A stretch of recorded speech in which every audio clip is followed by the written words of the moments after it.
Merci beaucoup au Comité de l'environnement pour l'invitation.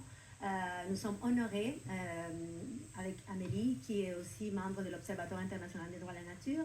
Et je suis avocate, docteur en droit de l'eau, également membre expert du réseau des Nations Unies Harmonie avec la nature et présidente de l'Observatoire. Bonjour, je me présente, Amélie Delage, je suis docteur en sciences politiques, présentement aux études en droit à l'Université McGill et stagiaire à l'Observatoire. En fait, nous sommes ici, merci de nous recevoir, mais en fait, on voudrait aujourd'hui insister sur 3 grands points. En fait, principalement de parler de l'importance de clarifier quelle est la conception de l'eau qu'on veut partager au Canada. Donc, nous, en fait, l'Observatoire, on considère qu'on doit évoluer d'une perspective anthropocentriste vers une vision écocentriste. On veut aussi insister sur l'importance de reconnaître la personnalité juridique du fleuve Saint-Laurent et aussi d'insister sur l'importance d'avoir des outils pour protéger les droits de la nature, avec l'hypothèse d'instaurer un tribunal spécialisé sur l'eau. Oui, en fait, je reprends la parole. Alors, pour vous dire que ça fait 15 ans qu'on étudie les différents modèles de gestion de l'eau à travers le monde.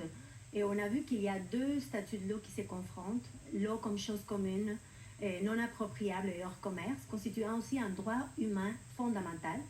Et l'eau comme étant une marchandise permettant la création des droits d'eau ou water rights qui ont permis la distribution de l'eau pour les différents usages afin de les gérer via les marchés boursiers. Or, ces 2 visions négligent un aspect crucial, à savoir que l'eau est un élément vital, sacré, qui permet la vie sur Terre pour toutes les espèces. L'eau est la vie elle-même, comme disent les Premières Nations, elle a un esprit, elle est vivante.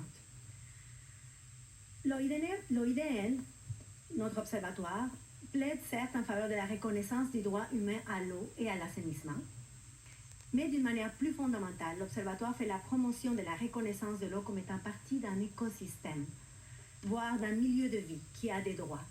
Car l'eau n'est pas exclusivement pour notre propre bénéfice, mais elle fait partie d'un écosystème, donc on doit le partager avec les autres espèces avec qui on partage cette maison commune.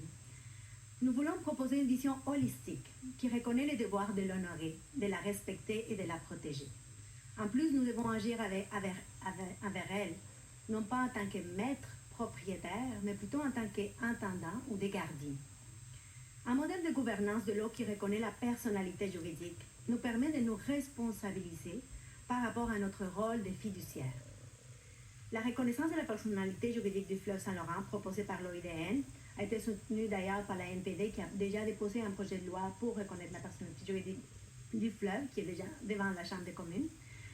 Et puis soutient l'Alliance Saint-Laurent qui est composée de différentes municipalités québécoises, des ONG, des centres de recherche et récemment on compte sur l'appui de l'Assemblée des Premières Nations du Québec et du Labrador qui ont reconnu le 14 avril dernier la personnalité juridique devant leur instance. Donc c'est un ordre juridique différent qui a déjà reconnu cette personnalité et j'ai un document qui partage là-dessus la nouvelle.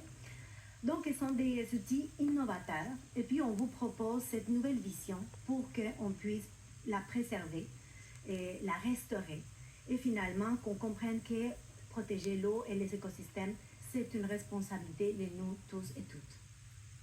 Alors, ce statut de gouvernance, en fait, implique un modèle de gouvernance à 3 piliers constitué d'un comité de gardiens, d'un comité stratégique et d'un comité scientifique qui faciliterait la gestion intégrée, collaborative, participative, où l'on considère les usagers tels que les agriculteurs, les industries, l'usage maritime, la pêche, les activités récréatives, mais surtout des impératifs humains comme l'accès à l'eau potable et à des impératifs des autres espèces qui font partie de cet écosystème-là. Ce modèle nous permettra de mettre tous les acteurs autour de la table pour finalement s'entendre sur des compromis qui permettraient de préserver les cours d'eau, d'écouter la science et les savoirs traditionnels et ancestraux des communautés autochtones.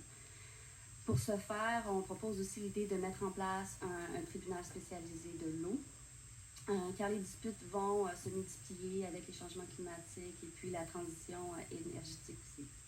Donc, les recommandations de l'Observatoire s'inscrivent dans un mandat de l'Agence canadienne de l'eau. C'est un modèle innovateur qui permettra au Canada de rayonner à l'international en instaurant des lois qui gèrent des acquis durables. La reconnaissance de la personnalité juridique permettrait d'améliorer la gestion de l'eau, tant d'améliorer sa qualité, mais aussi de restaurer et protéger et de gérer des plans d'eau d'importance nationale. De plus, c'est une vision de droit qui est cohérente aussi avec des ordres juridiques autochtones, ce qui permettrait vraiment une collaboration historique.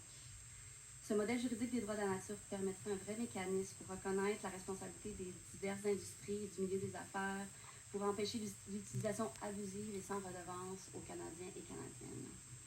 Donc, on vous interpelle aujourd'hui, vous êtes vraiment là, dans une position privilégiée pour changer le statu quo et puis pouvoir dire à nos enfants, à vos petits-enfants, à mes petits-enfants, que vous avez véritablement fait une différence et que maintenant, ils peuvent se baigner dans les rivières au Canada, boire de l'eau, faire des activités sportives, et puis que nos produits agricoles et industriels sont responsables car ils s'inscrivent dans une protection de la santé de la population. Merci beaucoup. Merci.